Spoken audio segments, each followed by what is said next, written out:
Hi everyone, my name is Louise Dickson. My pronouns are she, her. I'm an assistant curator at V&A Dundee. I'm going to be speaking with you today a bit about some of the LGBTQ plus work that's gone on at the museum since it opened, and in particular our Lavender Labels project, which has been ongoing for about 2 years now, which looks to reinterpret objects in our Scottish design galleries from an LGBTQ plus perspective. So this is V&A Dundee at Dundee Pride in 2019. The Lavender Labels project was initiated, as I mentioned, about 2 years ago by the museum's LGBTQ plus working group. The working group is made up of staff across the organisation, and it looks to kind of question the museum's role in programme, exhibitions, things like label writing, objects, and just generally the museum's role in forming and enacting social norms. And we felt like that we didn't see ourselves or feel represented in our Scottish design galleries. And I think it was quite important to kind of enact this project because the museum is only about 5 years old, just over 5 years old now. And so still quite a young organisation. And so it felt particularly important to kind of challenge this and make sure that we felt represented and more of the community felt represented in the galleries. And so we worked with the gallery's curator to think about how we could best essentially queer the Scottish design galleries. So this image on screen is our Scottish design galleries. It looks at the history of Scottish design from about 1500 to the present day. V&A Dundee doesn't have its own collection, and so all of the objects in this gallery are on loan from other organisations.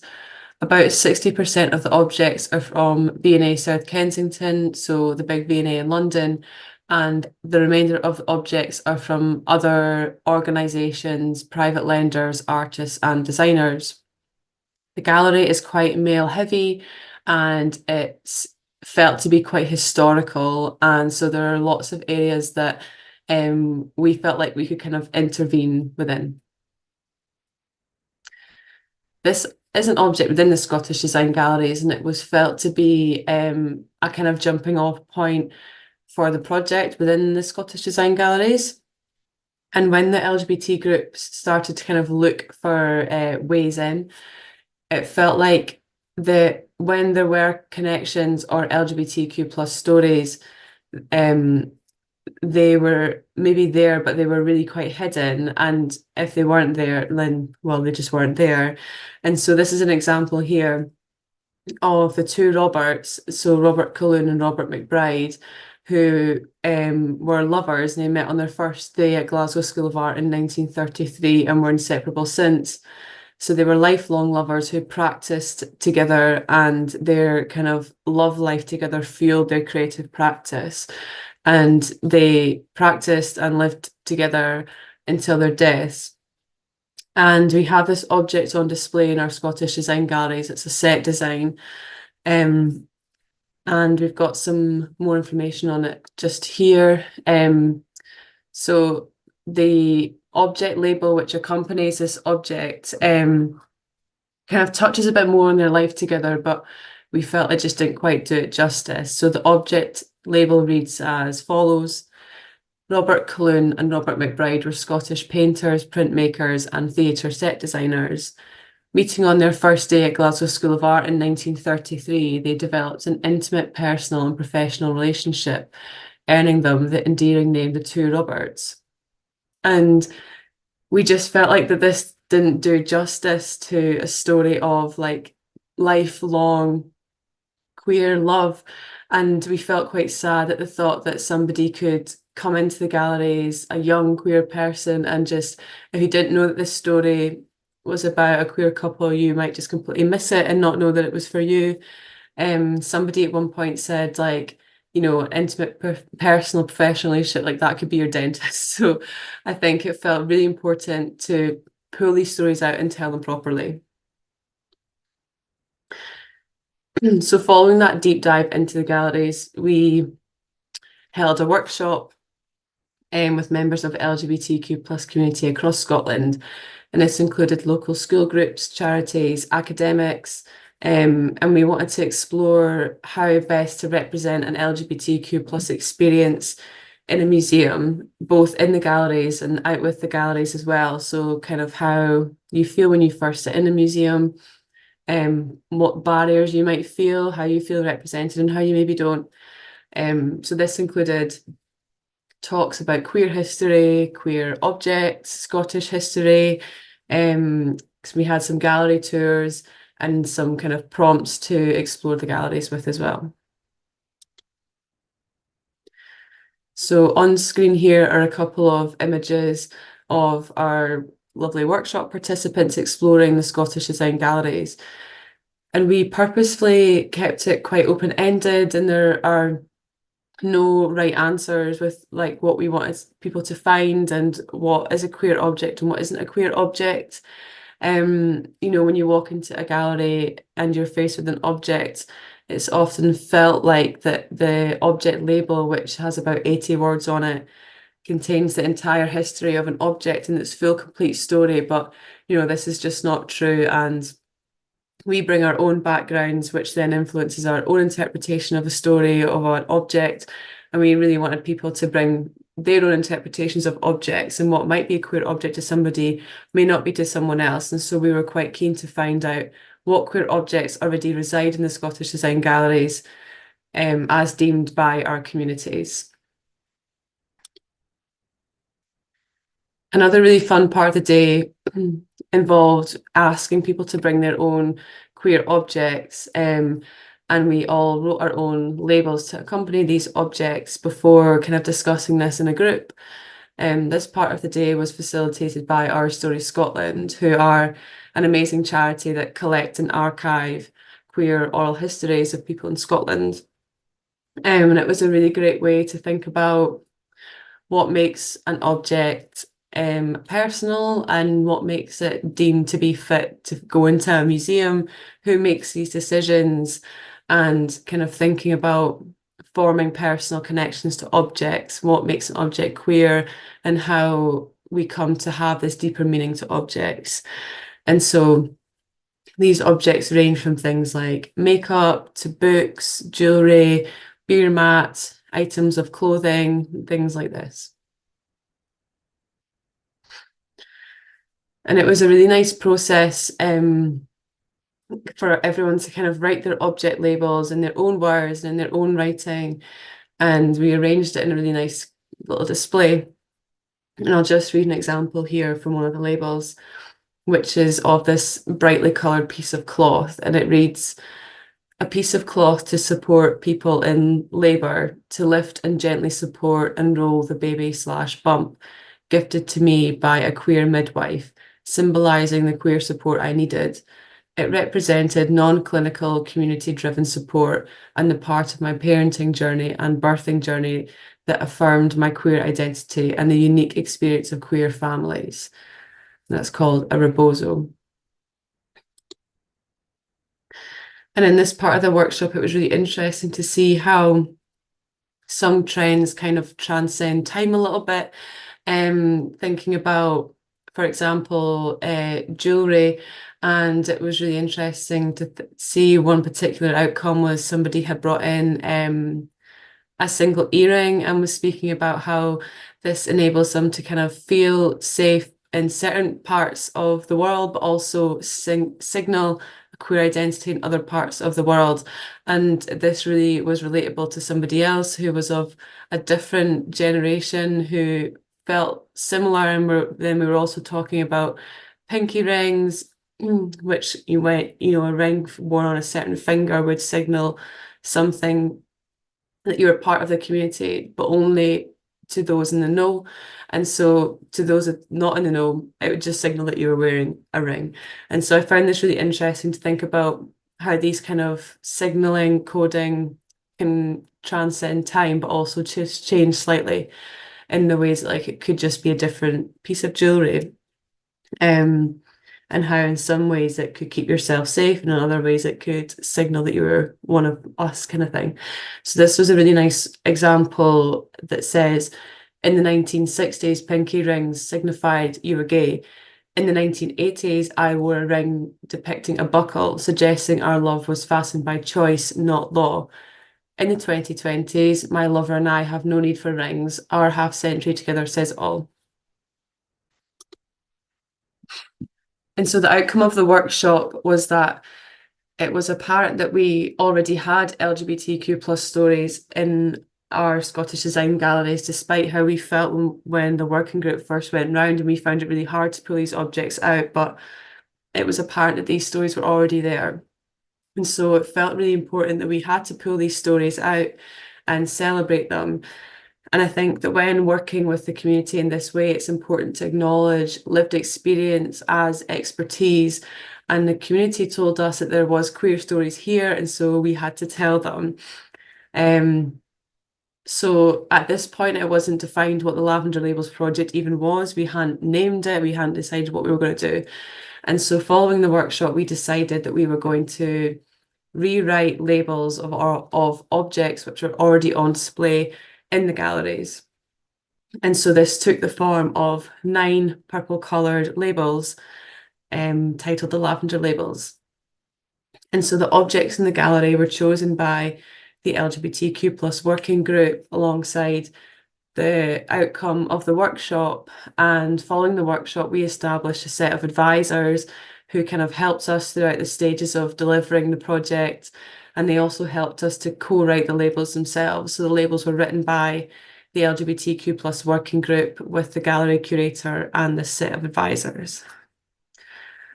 And the objects themselves were chosen either because they had an obvious queer connection in that the designer was part of the community and that this influenced their practice, or it provided a touch point or a way in for the LGBTQ plus community to kind of feel seen and feel welcome by the museum. And objects like this that kind of fall into the secondary category that I just mentioned also help to kind of disrupt this narrative of how we think that all the objects are straight by default, essentially. So this object on screen is addressed by the Scottish designer Christopher Kane, and it's the first object that you see when you walk into the Scottish design galleries. Christopher Kane is part of the LGBTQ plus community, but we chose to write about, with this object, the fluidity of sexuality, which appears to be depicted on this dress, where there's multiple bodies that are intertwined.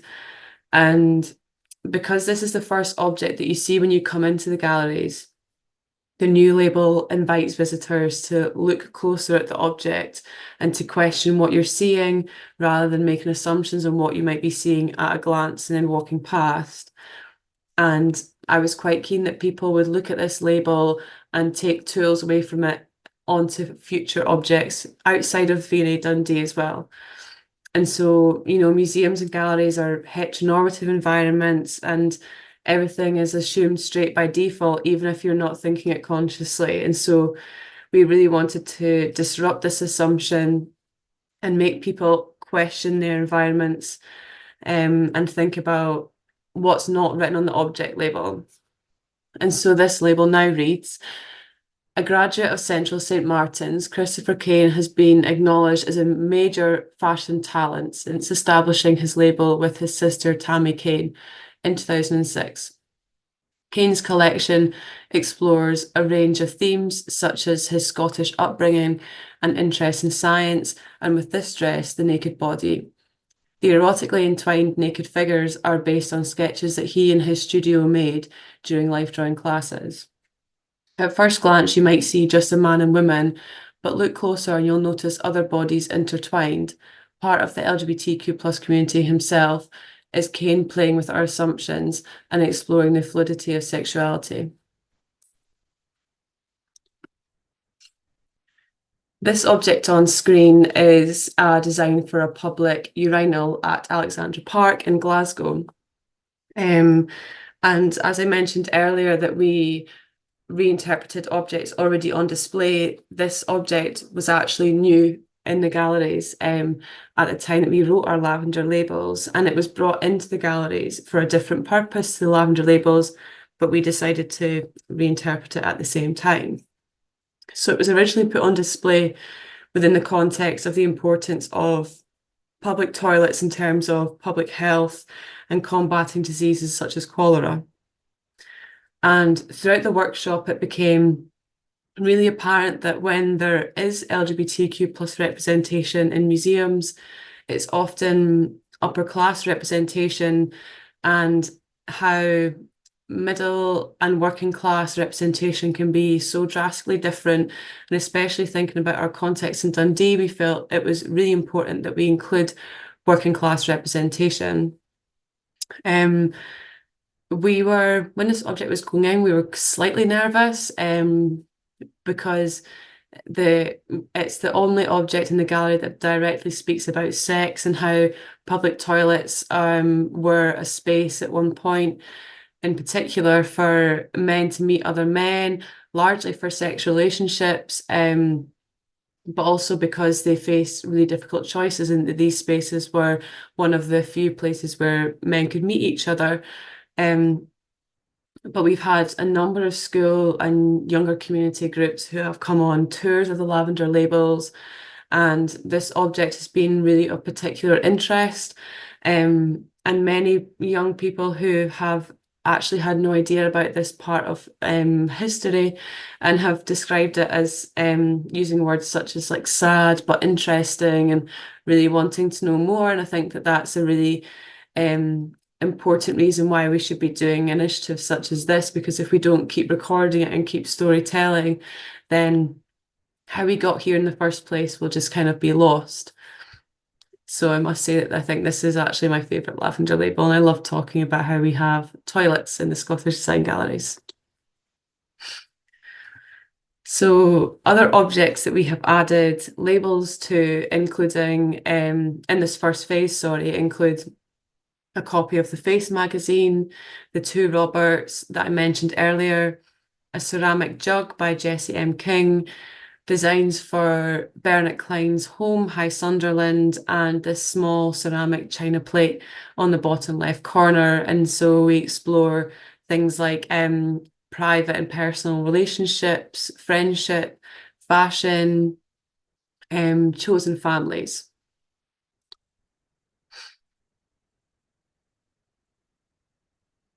And on screen here is a couple of objects which I've just mentioned with their lavender labels to accompany them.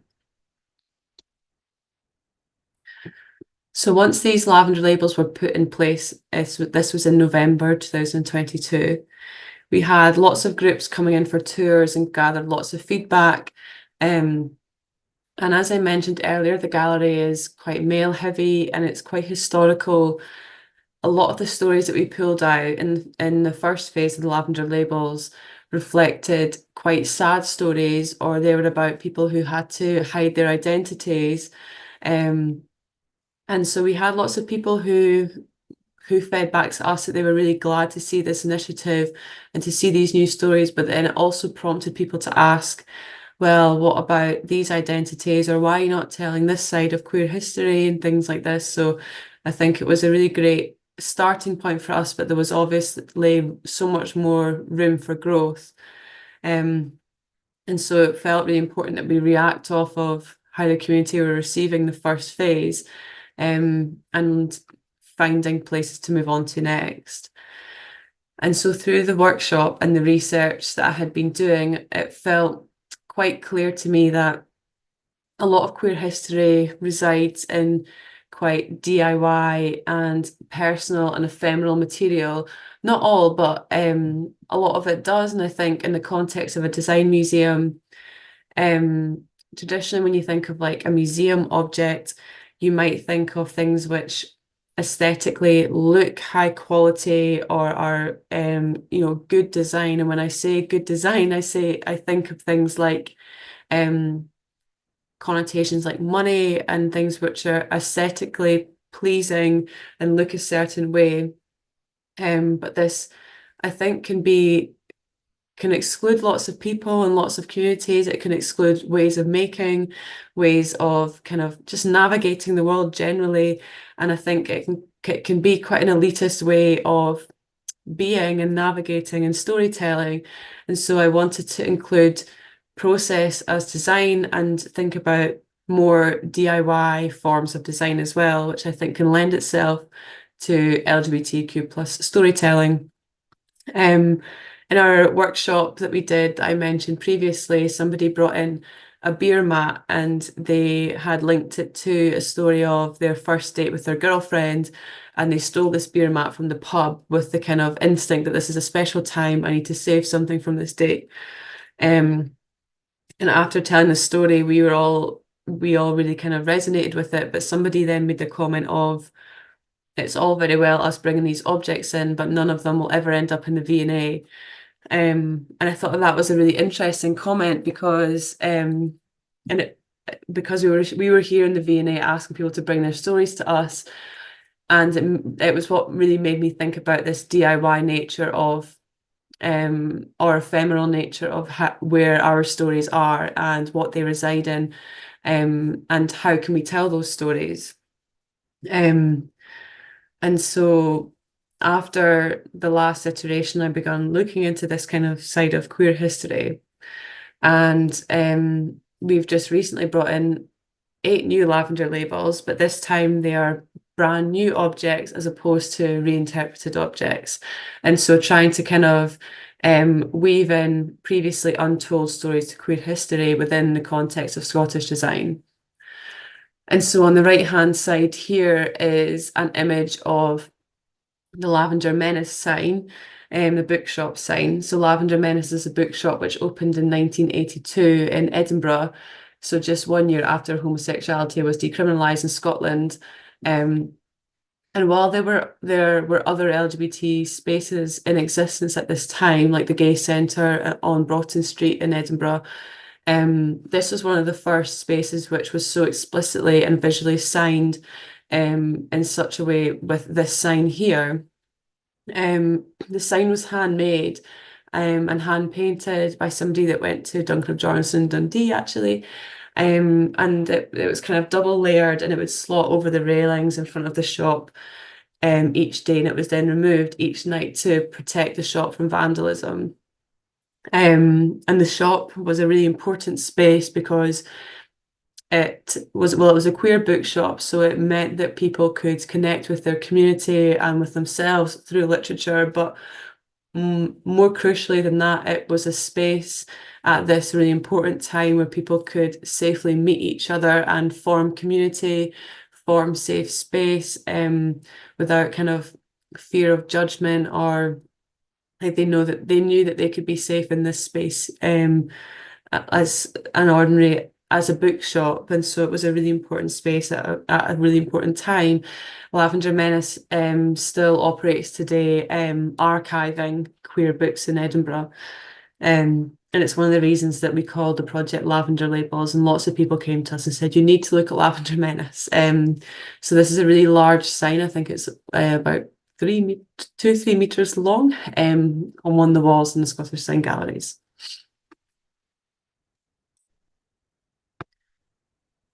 These are some other new objects telling the story of the Lesbian Avengers. And the Lesbian Avengers were a protest group that were founded in New York. And they had a really kind of cohesive visual identity. And if you wanted to start your own branch of the Lesbian Avengers, you were given this handbook.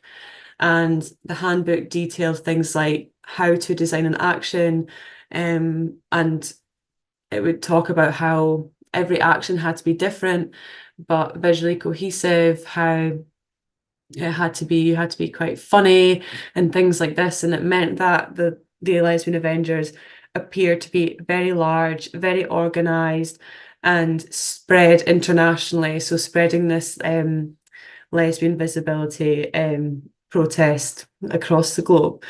And these protest signs were from a Section 28 protest in Glasgow in 1995, which was sparked by the Mitchell Library banning the selling of the pink paper.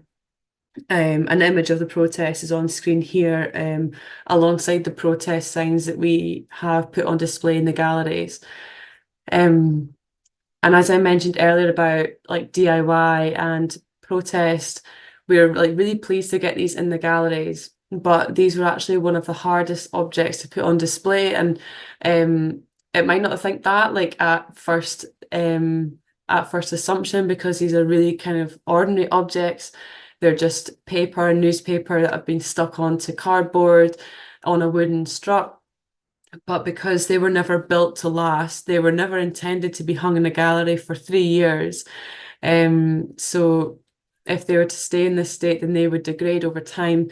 So they had to go under some conservation in order for them to be displayed vertically in this way, as if they're in protest.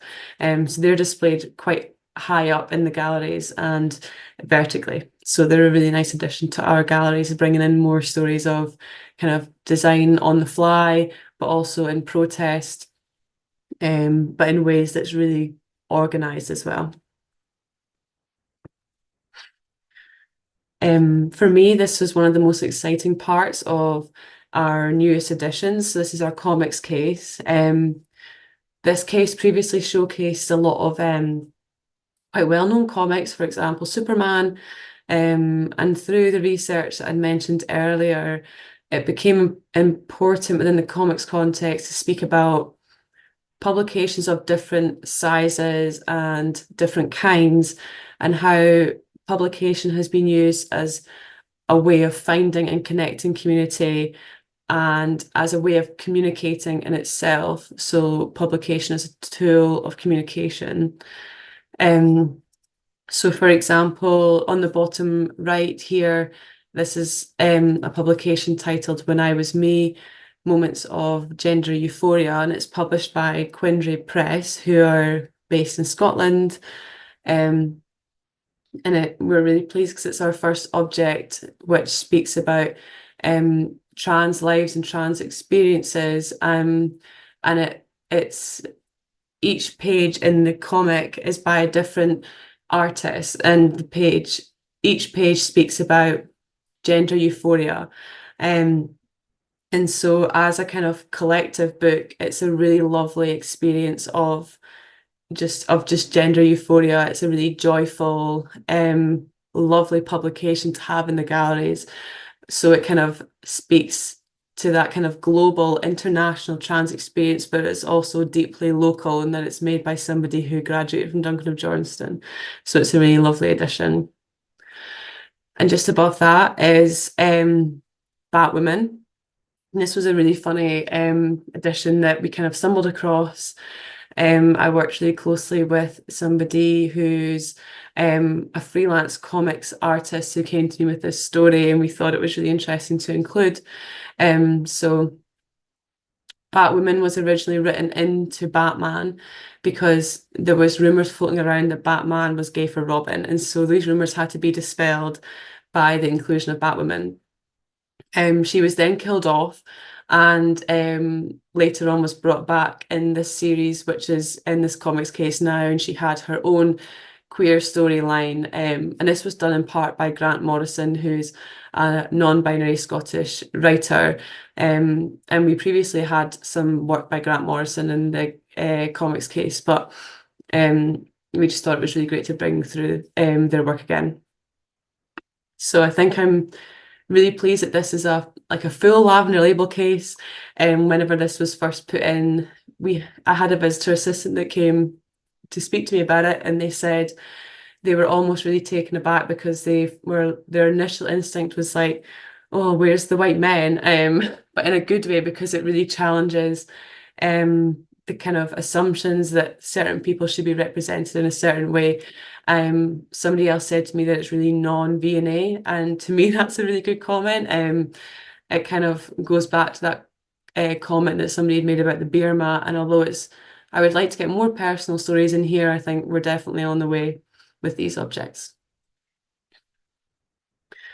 And so just to round off on the lavender labels, so this is seen as a kind of permanent intervention in our Scottish design galleries. And I continue to make sure that it's reactive to the community, and we're always learning, and there's labels that are written at the beginning that might not be quite right now, and we're always trying to, within the scope of the museuminess and how long things take, achieve what I can within the galleries. I do regular tours and talks with people, and I love to make sure that everyone can engage with the Lavender Labels project beyond the gallery walls. So this on screen here is a screenshot of a resource I created within a platform called ThingLink.